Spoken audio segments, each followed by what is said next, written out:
So good afternoon, everybody. By the way, they're making me use a script, so I'm going to stick to the script.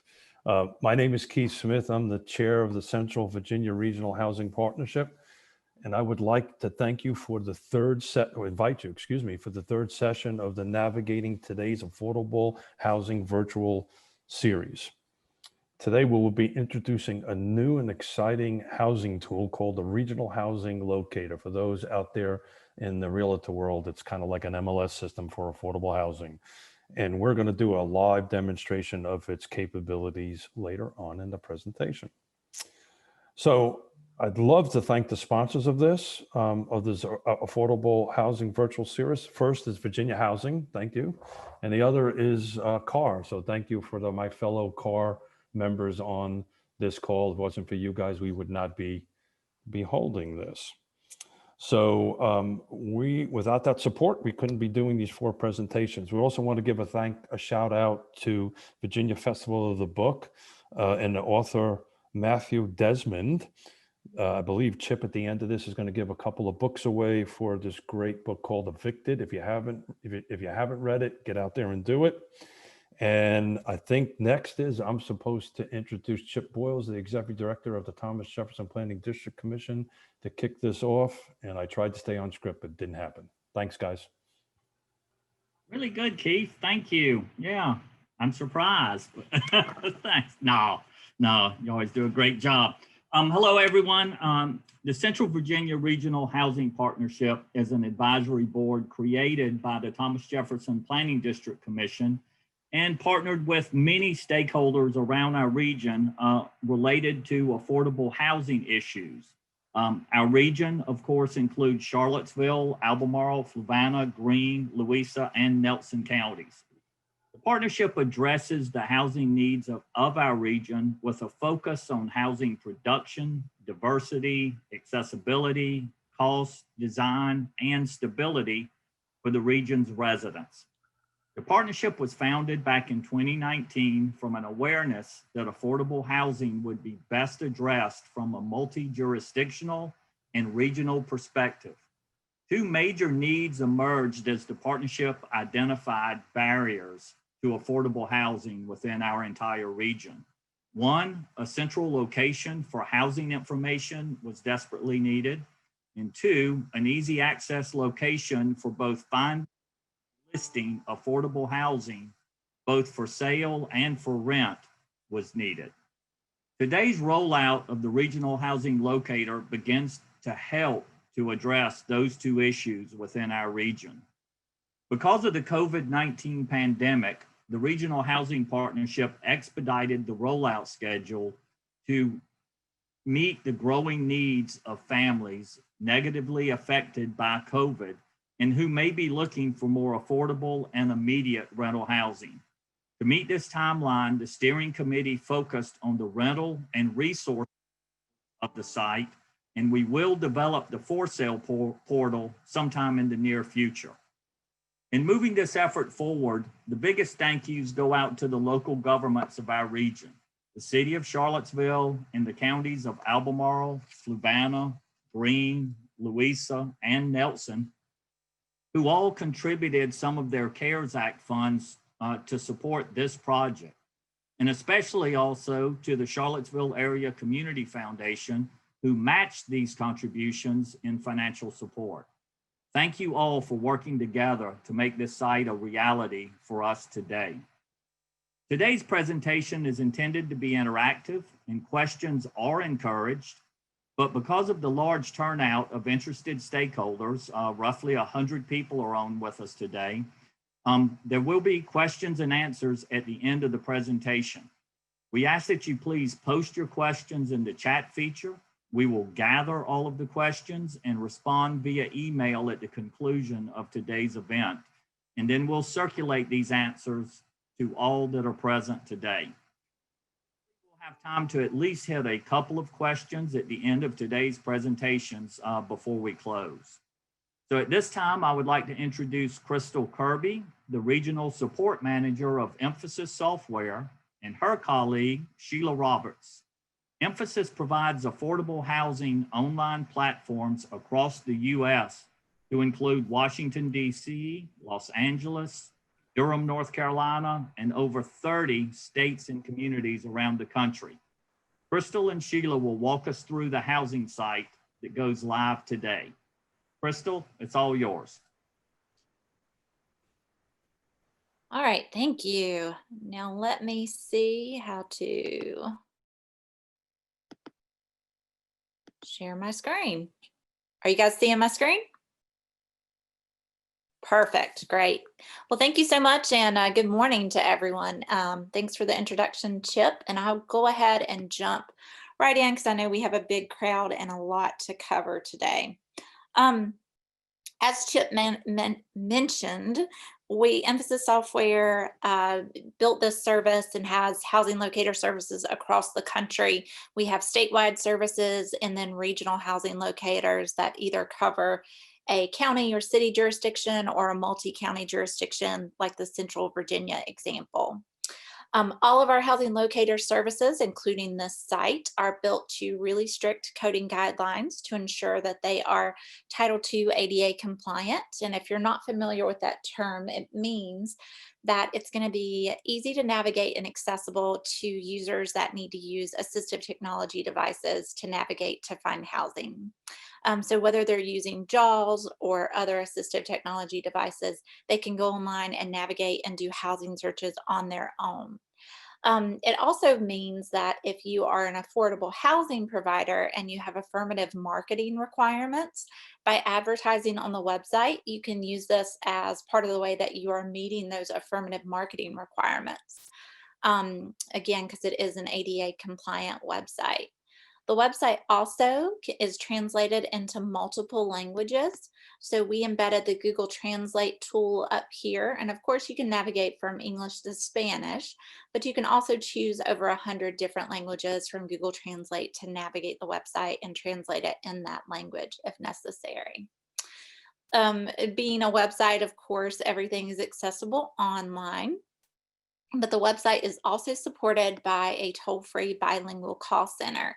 The call center is on every page of the website. There'll also be a contact us page over here with additional contact information.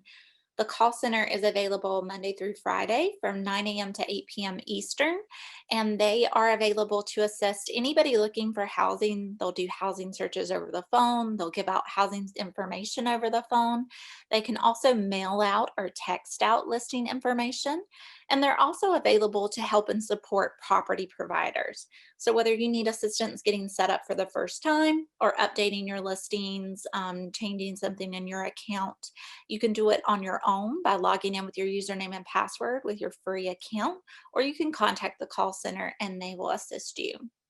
The call center also uses the relay service for anyone that is hearing impaired and needs assistance can call in through the relay service.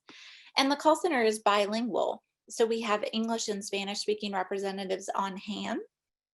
They also utilize a third-party language line translation service. So if someone calls in and they're speaking French, for example, or another language that we don't have in the call center, we can dial in the third-party translation service and get a translator on the line to help facilitate the phone call. Now, the housing locator service and website is absolutely free to use. So if you are a property provider, there's never any charge to list your properties on the website, regardless of what type of property it is. So if it's a single family home for rent, if it's a house for sale, if it's a large multifamily complex, even a room for rent situation, there's never any charge to list on the website, and there's no limits to how many properties you can place on the website. For consumers that are doing housing searches, there's no charge, of course, for them to be set up either. And they don't even have to set up an account to do listings. They can search anonymously just by going to the website and beginning a search, or by calling the call center and doing a search over the phone. So on the property provider side, for those of you that have rental properties that you want to list on the website, for rent or for sale, the way that you can get started is by getting set up with your free account. And you can do that one of two ways. So you can call that toll-free number and do the registration over the phone. You'll get a username and password. You can even do the listing over the phone if you prefer, or just get your username and password, and then you can log in at your leisure and add your listings. Once you add a listing, it will be immediately viewable on the website, as long as you fill in all the required information on the listing form. You can also, if it's your first time, you can go and sign up for your free account online. So you can either go to add a listing or go to log in. Either way that you go, there'll be a prompt for need an account to list your properties. If you already have an account, you can easily reset your password from here as well. But if you click on need an account to list your properties, this brings you to the property registration form. Again, you can call if you prefer to call, or you can fill out this form online. Now, everything with a blue asterisk is a required field. You will see notes on here about what is public or private contact information. And you can also edit any information that you provide on this form. So for example, we do ask for your first and last name. Maybe you don't want to include that on your listing. When you create the actual listing, you can change the contact information at that point. But it's really important when you set up your account that you use your contact information so that we can identify your account if you ever need assistance accessing it. And if we're trying to contact you regarding your property or information in the system, we know who we need to connect with. So again, your name can be different on your listing, but go ahead and put your real information in when you're signing up here. It also helps us look for duplicate accounts and when we cross-reference other contact information. Since we do have housing locators in so many different states, if you're already signed up with us or you already have listings through our statewide Virginia partner, you can already list on the Central Virginia locator and you don't need to be set up with a completely separate account. You can indicate what type of company you may be, whether you're a property manager or realtor, a housing authority, a private owner. If you want to include your company name and website, you can do that as well. We do require that you have a valid working phone number because we want to make sure that we can reach you if there are any issues with your listings. And we also want to make sure that consumers are able to reach you to inquire about your property. Now you can choose to include an alternate phone number and you can make that public or private, which would be just for our use, and then it would not be reflected on your listing. Again, you can edit or set the contact listing when you create an actual listing, so it doesn't have to be the same as what you're putting on this form if you want to change it.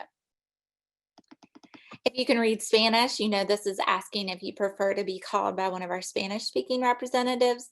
And if you check yes, then it's going to put you in the queue for follow-up from one of our bilingual reps.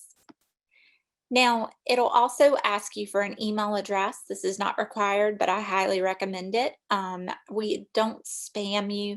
As part of our terms of service, we cannot sell, share, or distribute your contact information.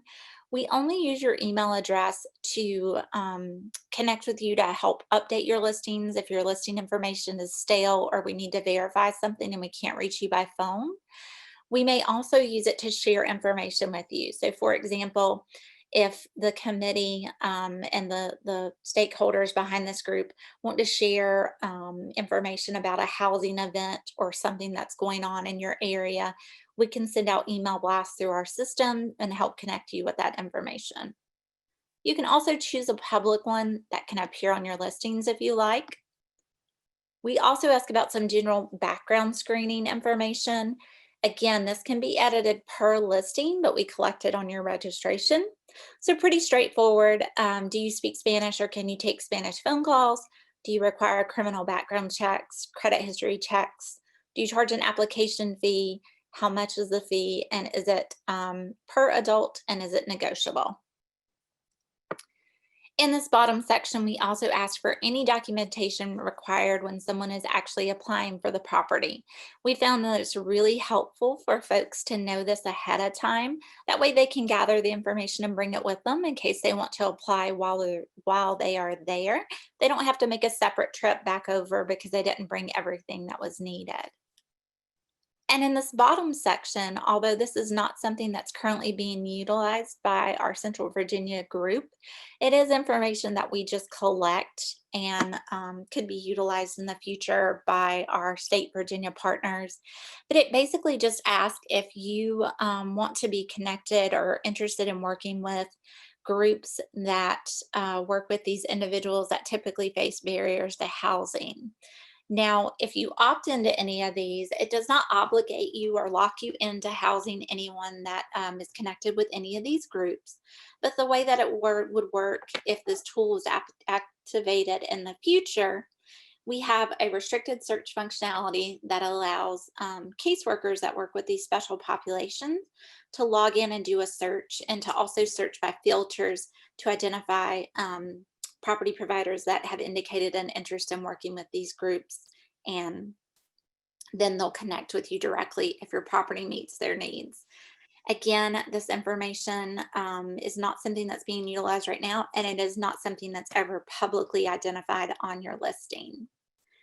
If there ever was a natural disaster event and we were working disaster recovery in your area, we would also use this to identify properties that can house natural disaster victims. Now you get to choose your password. If you're doing this online, you let us know that you're not a robot, and then you get set up with your username and password and can begin listing your properties on the website. Depending on the type of property and the information that you provide, your registration may be automatically approved, or you may receive a notice that we've received your registration and someone is going to contact you to complete the process. If you receive that notification, you can wait for your phone call from the toll-free call center, or go ahead and give them a call directly and say, I submitted a registration, I want to go ahead and complete that. They'll go through whatever information they need to verify over the phone, and then they can complete it and issue your username and password.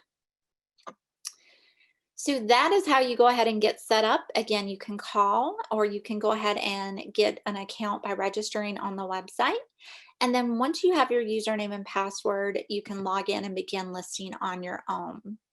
I'm going to log in to a demo account today just to show you around a little bit of what you can expect when you're listing a property. I already have some sample properties in here. And as I look at my account, you come to the overview page where you can see your listings that you have in here now. You can also view some statistics on your listings. Now, this is not a real account, so it doesn't show real statistics, but it'll show you information about your properties, a breakdown of the listings that you have in the system and the statuses. You can also review the contact information that you've provided. So I've created 2 different listings in this account, and I have 2 different contacts associated with these listings. I could add new contacts or go in and edit contacts from here as well. If you click on your user settings, this is a lot of the information that you provided when you registered. But if you need to update or change any of that, you can do it from here as well. And then, of course, there's a logout button directly from here. Now, as your listings grow in the system, there'll be other statistics and information that you can click on and view about your listings. And you can see a breakdown by the buildings, building type, and other information. Now, when you're looking at your listings that you already have in the system, you can edit your listings directly from clicking on edit, or you can go into update listing.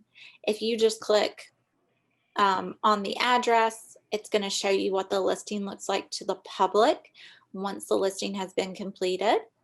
So we can see this property is available and it's been just updated. We can see the information about the unit. We could click through and see all the pictures that were uploaded. There's always going to be a map with the unit, and it is connected to Google Maps.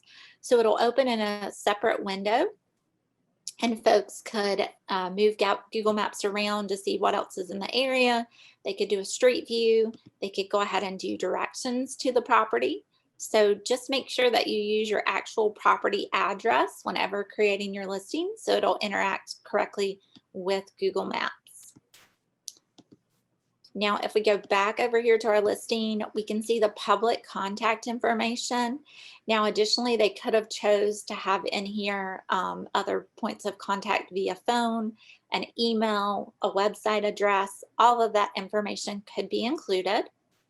Here we can see pets are allowed with a fee, and to see comments, we could click on that to read it. We can see other policies, the school district, other amenities and features, appliances included, heating type information.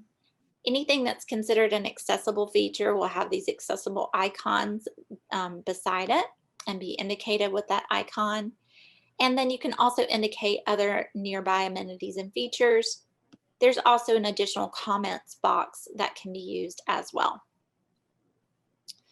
So again, this is just looking at what your listing looks like to the public if they were looking at your listing. If you wanted to go in and update or edit your listing, you can click on the edit or update prompt. From here, let's say I wanted to go in and add more photos. I can click on the add photos prompt. So far I have 5 photos in here. I could continue to add other photos. It's just like any other functionality. You're just going to browse and find the file on your computer and upload it. You could delete a photo or edit a photo. Let's say it was a rental property and you now want it marketed for sale, or you want to market for both. You could also promote it from here. You could mark it and change it as rented when it's no longer available. You could change your contact information from here. See the public view, which we just looked at, and analytics. Now, this is not a live listing, so the analytics won't work, but the analytics will show you over a certain time period how many times your listings have been found in a search, and then it'll actually show you what percentage of people that find the listing are actually clicking on it to view the full property details, and then additionally what that click-through ratio looks like, so you can get individual analytics from your listing as well. Now, whether you're going in to edit or add a listing, and I'll show you real quickly, I'm going to go back here. The first time you add a listing, you have for sale, for rent, for sale, or rental and for sale, and you're going to pick your location and get started adding it. Once you've added listings, it'll show you quick links to cities that you've already used. And if you want to use that again, you just click on that city, or you go to the city chooser and then choose the city, and it brings you to the property listing form. Now, this is the form that you have to complete when you're doing a listing in the system. I'm going to show you as an example real quickly because I want to show you how this tool works. I'm going to go in here to update, and I'm going to go to edit listing. This is the exact same form we were just looking at. So the first time you fill this out, obviously the form would be blank, but you'll see all these fields with the blue asterisk are a required field. Again, you want to make sure you use your valid USPS address so that it'll plot correctly for the proximity search features, as well as making sure that it worked correctly with Google Maps. If you're not sure of the zip code, you can look up the zip code from here as well.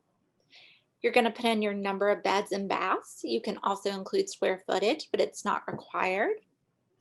If it is an apartment complex, you want to put in that complex name if you're listing multiple units per floor plan, and I'll show you what that means in just a minute. We do ask for the year built and the building type. You can choose your building type from any of the options offered. If you have occupancy restrictions, you can put in the max occupancy.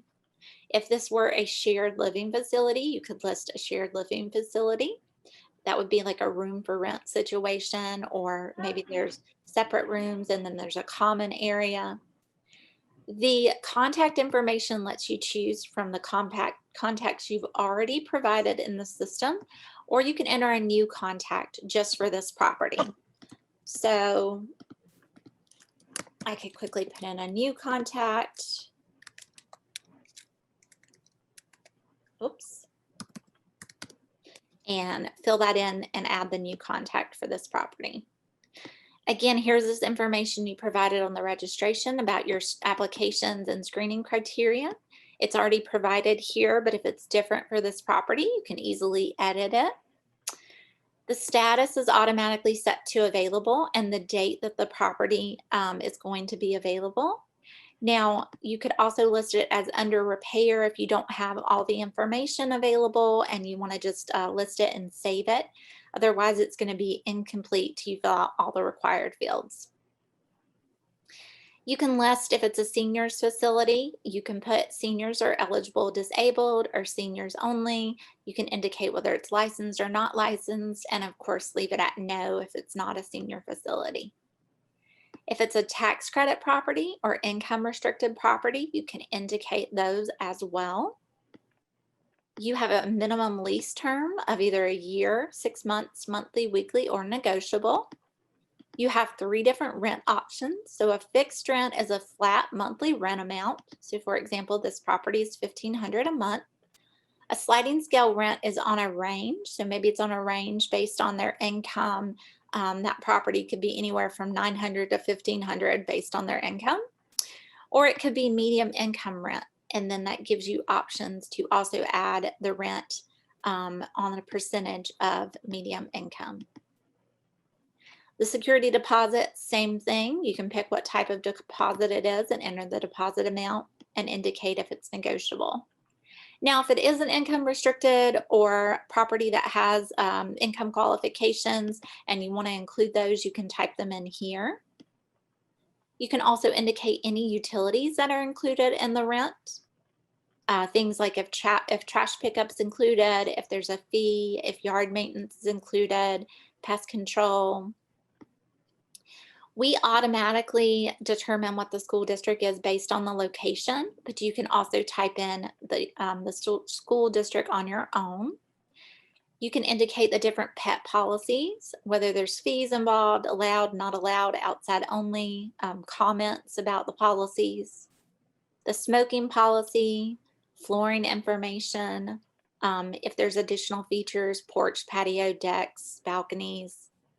There's a open form text box down here, and you can type in any other amenities or features you want to highlight that we didn't cover so far in the form.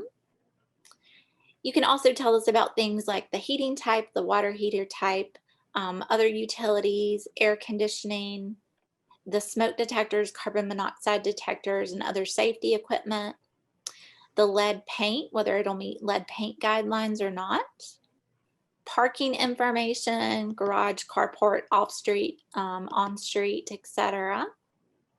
You can also indicate if you have accessible parking on site. Now, if you do have accessible features, we're going to get into some of those down here, and you want to make sure that those are clearly indicated because we do have the ability to search by accessible features. So you'll indicate the entry location, whether the outside of the unit has steps, a flat entry, whether it's ramped or it can be ramped, the doors, whether they have extra wide doors, standard doors, other accessible features that might be included on the property or in the unit, and you can indicate those as they pertain. If you have accessible counters, accessible handles, or faucets, you can indicate those as well. Other accessible features in the kitchen, other accessible features in the bathroom. Then we're just going to ask about appliances, if there's a stove or if it's just hookups, microwaves, refrigerator, washer dryer, or just hookups, laundry on site or in the unit, accessible laundry, other amenities and features that are pretty common to units that you can just check off. And then you can indicate if you know, again, this is not required, but proximity to other amenities and features in the area, as well as features that you may have on site. And then you can just check those off. At the very bottom, there's a comment section where if you had a pet policy and you want to describe that here, or you want to make any other comments about the property, you can do so at that time. Now, when entering an apartment complex and using an apartment complex name like I just showed you, it's always going to ask you, and this is already filled in for me because I created this listing, but is this a listing in a multi-unit property? And how many total 2-bedroom units does this represent? So I have 20 on site. I have 2 available. I don't need to advertise on a waiting list. Now, when you actually create this listing, the public will not know how many you have on site and how many you have available. As long as you have at least one available, it just simply shows up on the website as available. At the time that you no longer have any available, you can mark it as a waiting list and it'll show as a waiting list. These numbers are just on the back end for inventory purposes and are never publicly displayed.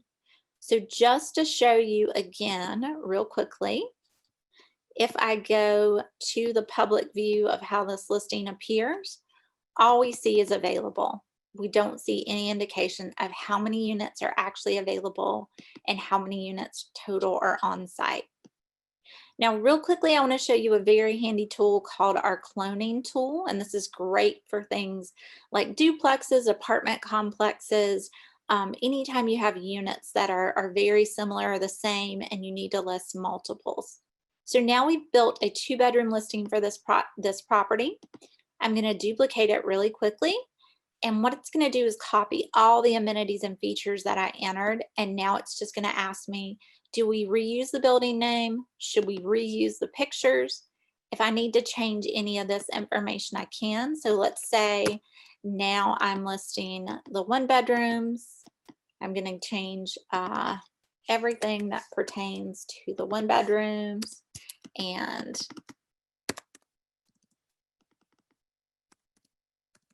quickly it'll just clone all of that for me. Now, if I need to go in and change anything individually, I can go into edit and change that.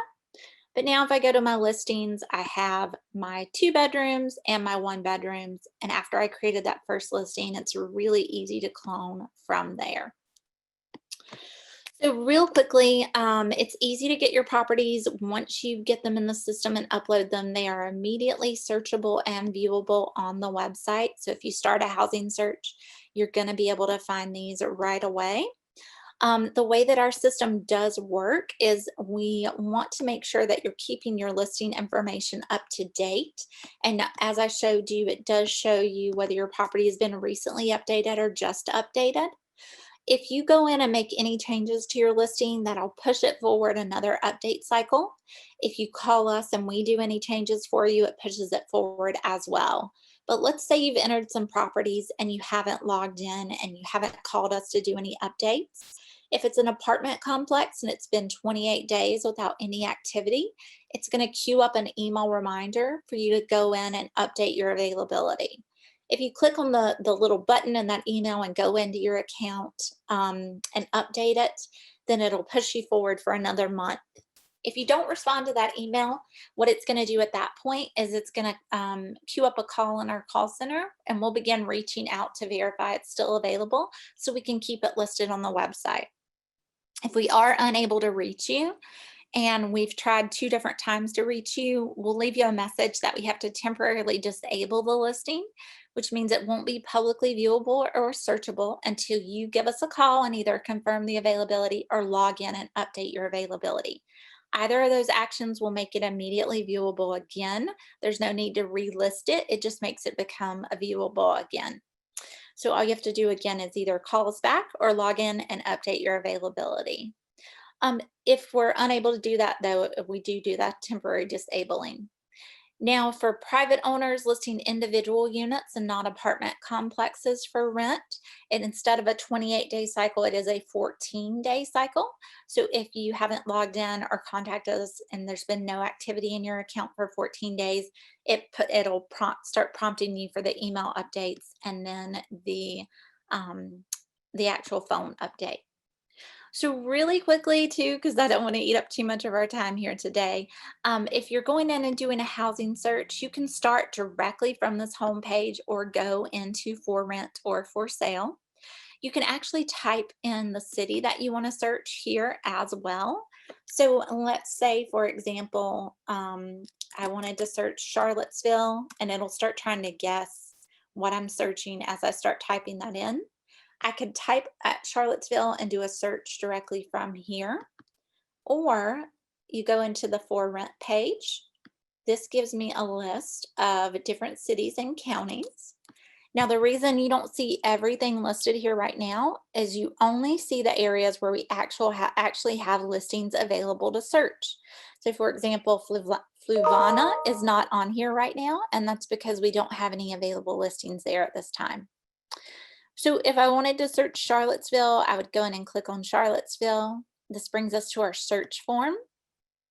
The basic form is pretty straightforward. You just go in and indicate, if you have vouchers and you want to search for properties promoted to these voucher programs, you can. If you are looking for a specific number of bedrooms, baths, a specific rent range, and you can adjust the rent based on what you can afford and what you're looking for. Based on what you select as your max rent, you won't see properties above that amount. If you don't want to see any waitlisted properties and you only want to see immediately available, you can hide those. You can also search for a specific housing type by the building. You can search for a senior property based on the age range or exclude those results. You can search by specific zip codes, and there's always a link to the zip codes for the area you're searching. Smoking policy, proximity to public transportation, etc. Those are our very basic search fields. The advanced is the same, but then with some additional expanded options. So really quickly, most of these look the same as the previous page, but now there's some additional options to kind of narrow down your search criteria. You can also search by a specific address. So if you type in that address, you can do a proximity search based on that location. Or if you're on a mobile browser and you're in the neighborhood or area you're interested in, you can enable this to do a proximity search based on your location. You can also search for things like a income-based property. You can search for rents that include certain utilities, private owners, short-term lease situations, pet-friendly, background checks, appliances, etc. And once you fill that in, you do click here to search, and it's going to return the properties that meet our search criteria that we entered on this form. Now, once the search results are displayed, it tells us how many properties that we found, which are 41 properties within our criteria. They are automatically sorted from lowest to highest rent. So as you go scrolling through, you can see the different properties. If you want to click on a property and view the full information, just like we did on the public view, we can click on the address or go to full listing. You can save properties to your favorites by clicking on the little star. You can also see a map view of the properties. So if we click on the map view, it does display the map adjacent to the results. And I'm going to zoom in here. And so it'll show you where the different properties are clustered together or where they lie.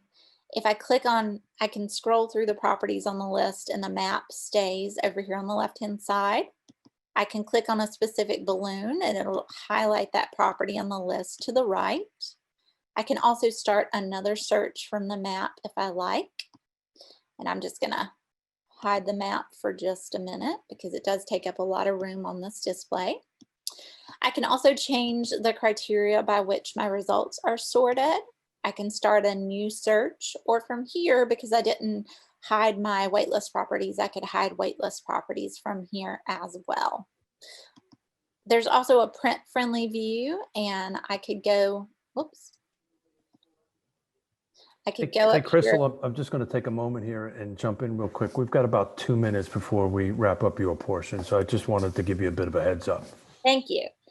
There's also a printer friendly option, and you could print out all the listings that you found that pertain to your search results as well. The other thing that I want to show you really quickly when you go in and do a for rent search, and the reason that it's really important to fill in your accessible features, is folks can go in and do an accessible search based on the specific accessibility features that they need and look for properties that meet those criteria. The last thing that I want to show you guys really quickly, right here when you are doing a search, there's also some tools and resources. There's a what can you afford to rent calculator and an example of moving cost, a moving cost calculator, and a rental checklist. The what can you afford to rent calculator is based on the area that you're searching. So for Charlottesville, if I'm a family of 3 and we're making $20 an hour total, and we are looking for a 2-bedroom, it'll calculate based on the idea I should not exceed 30% of our annual income, how much we should be spending in rent. And now there's a link to show me the properties that match that amount to search for them as well. Now, right now we are in the population phase. We're trying to get listings added to the website. We need to get more rental inventory added, and the for sale search functionality is going to be launched after we start getting for sale listings added into the system. Last thing that I want to say real quickly is there's going to be some call to action pieces that we'll do at the end of this, and that'll be part of our follow-up communications. But if you're interested in sharing and helping us grow this service and sharing information about it, there's several different ways you can do that. If you are able to share things with a listserv, if you're able to share things with an association or a group that you're connected to, if you want to link to it from your website, if you want to share things via email or in other formats, or you know of groups that you think we should be connecting with, we can provide you with verbiage, with links, with information to facilitate and work with you to help spread the word about those things. Or if it's other groups that you think we should connect with, please share that information with us so we can reach out to them directly. And Crystal, that was all my information really quickly.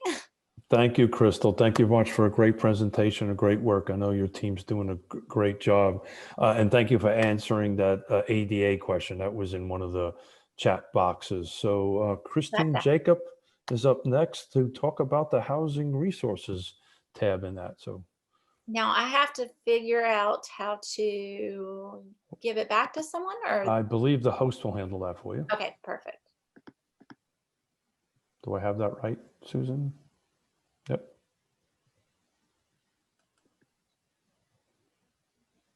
Christine, you're on mute. Thank you. I'd like to echo Keith's gratitude to Crystal and Sheila and the whole team at Emphasis for helping to get this housing locator service up quickly and available in our region. It has been a whirlwind, and we really appreciate everything they've done to get to this deadline for this rollout. I'm Christine Jacobs. I'm the Chief Operating Officer, but I also direct our housing program here at the TJPDC. As a reminder, as you have questions, please put them in that chat box. We will get to some of them live. We have others that have been sent in privately that we will share, but all questions will be answered thoroughly, and we'll send that out and circulate to everyone so everyone gets those answers. Sheila and Crystal went through the housing locator portion. We're also really excited that there's a second part of this new website, and that's our resource portal. Feedback that we received from the community is that when folks find themselves in need of housing support, whether it's for the first time or it's a recurring need, they don't really know where to begin. They don't know where to look for resources and existing programs and for support. And so the purpose of the resource portal is to collate the existing housing related services and programs in the region all into one place. So I'd like to share that with you now. I'm going to pull up my screen. There we go. Please let me know if this does not work. Should be up. Great. So I'm going to show you that. This is in the resource portion. So you can see that tab here. When you click on the resources, it'll bring you to a new page. And as you can see, it'll help direct citizens, first of all, to the most frequently needed housing services at the time. And it will also show housing resources available by jurisdiction. I want to make sure I share up front that what you're seeing now is a general template for the type of information that will be available, but we're going to continue to refine the design and the user experience and the functionality of the site. We just wanted to get it up and get it out there as quickly as we could, especially during this pandemic. So we'll start with several short links to resources that are most often needed, such as emergency rent and mortgage relief or access to the Legal Aid Justice Center. Folks are finding themselves in a position where they believe they're wrongfully being evicted. It'll also link to the locator if you land on this page first and you want to go back to search for housing.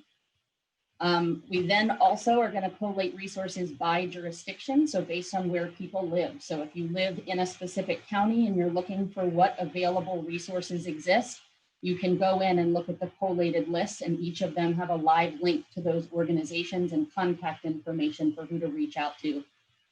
Additionally, at the bottom of this, we have existing state and federal resources so that folks can get access to Virginia Housing or the Department of Housing and Community Development, the Fair Housing Office. These lists will continue to be edited over time as we learn more about the different programs that exist. This is a beginning, what I'm showing you right now. We also, on this resource page, will be adding at the top one of those like rotating special features sections.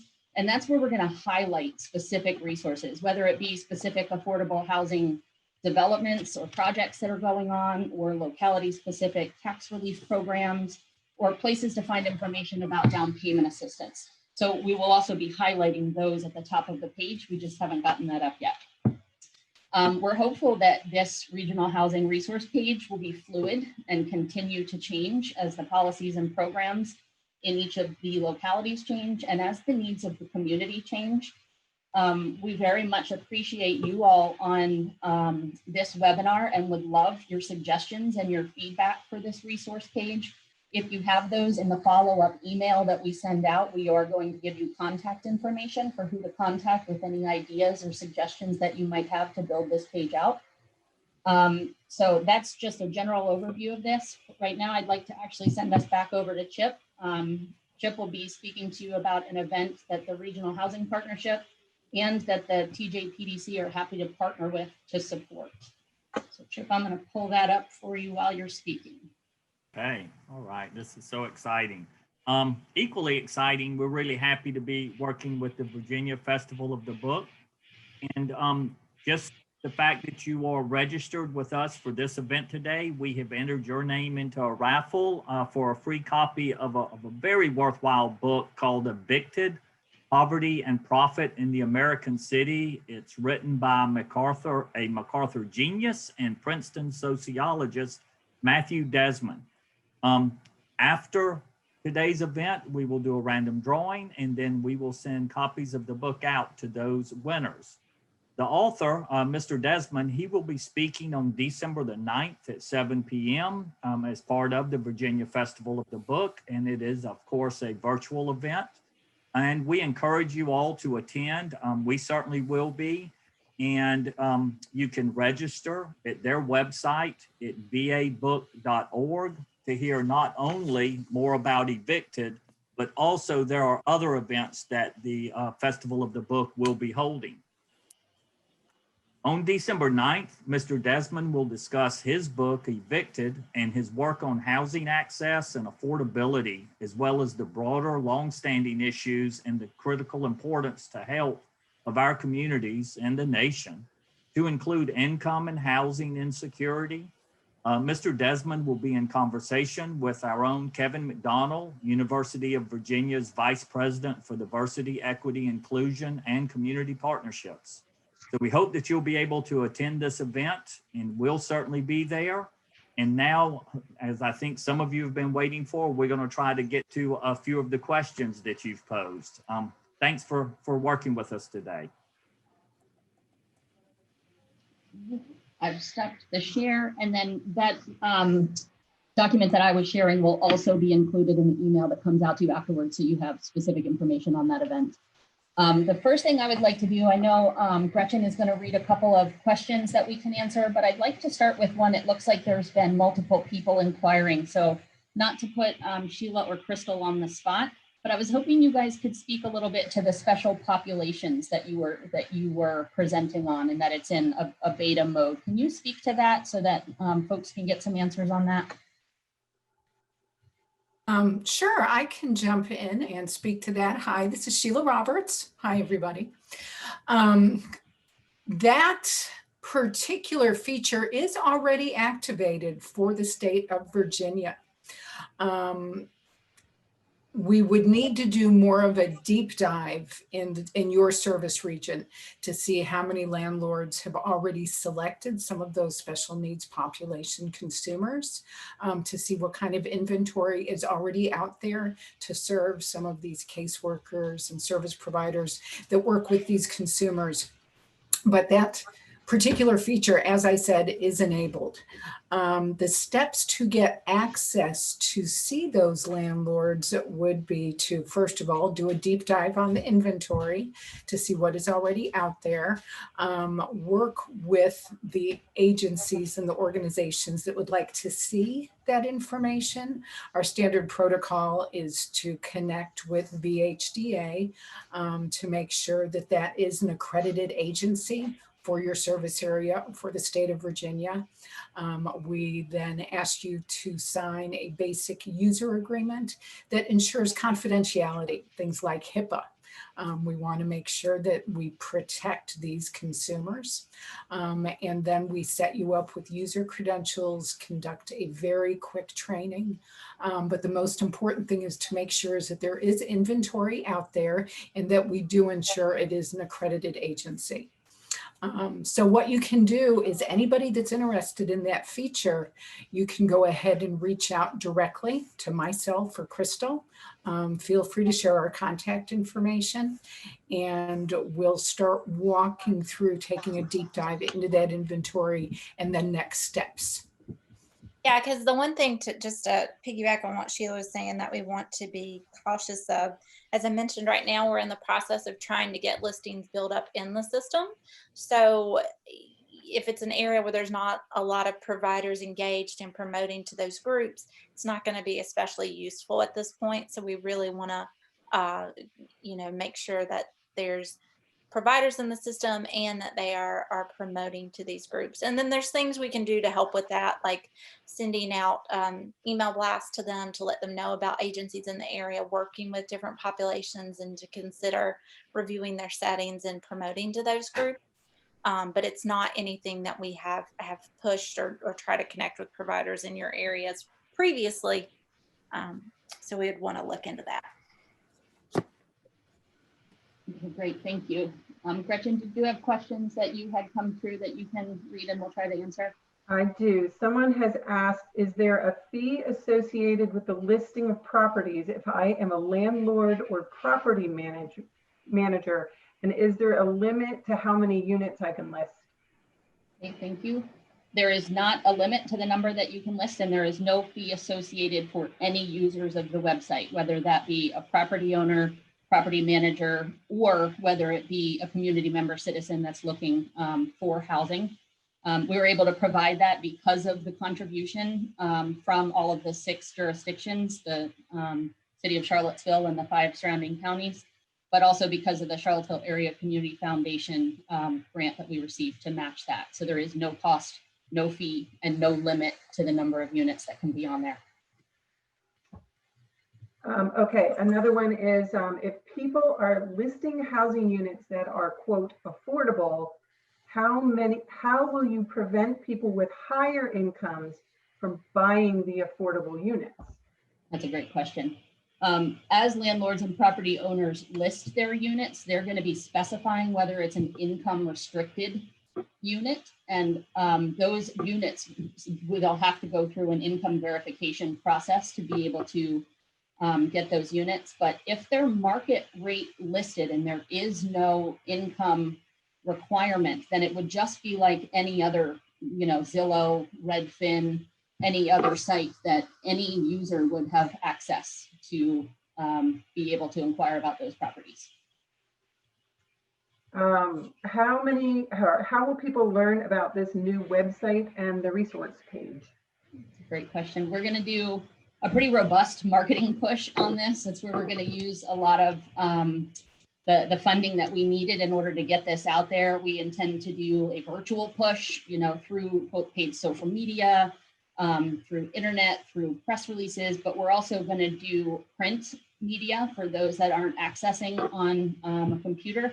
So we'll be putting flyers and informational posters around community gathering places, apartment complexes.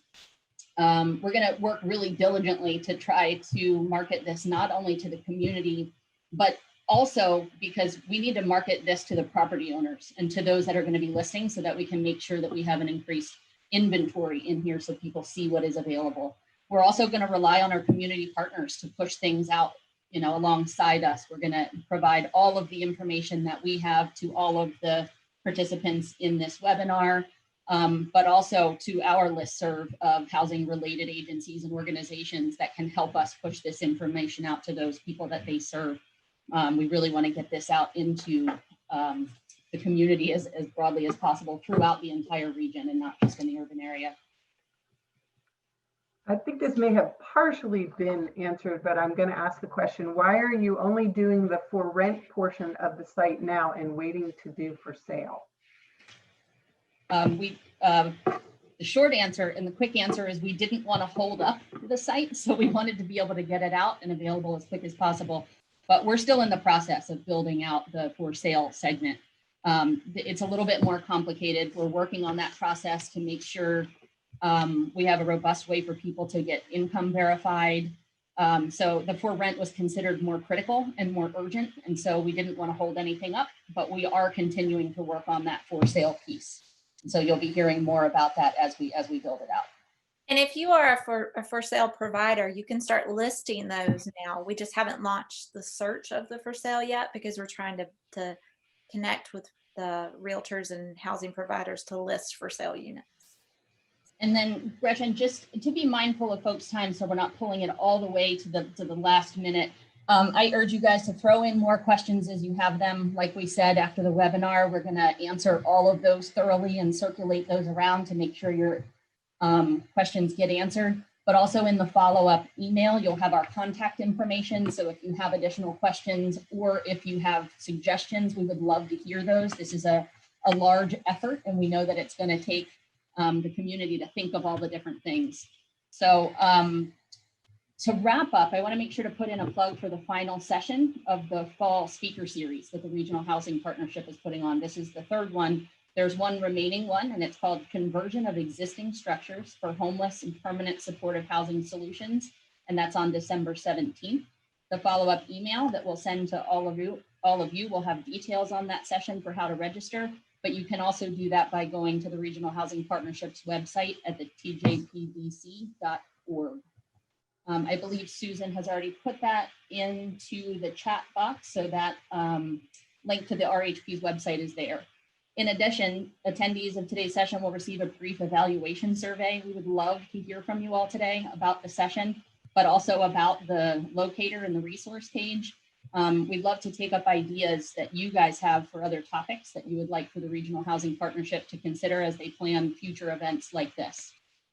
And then a final thank you again. This could not have been possible. The speaker series wouldn't have been possible without our sponsors, the Charlottesville Area Association of Realtors and Virginia Housing. And then to our funders, the City of Charlottesville, the counties of Albemarle, Fluvanna, Greene, Louisa, and Nelson.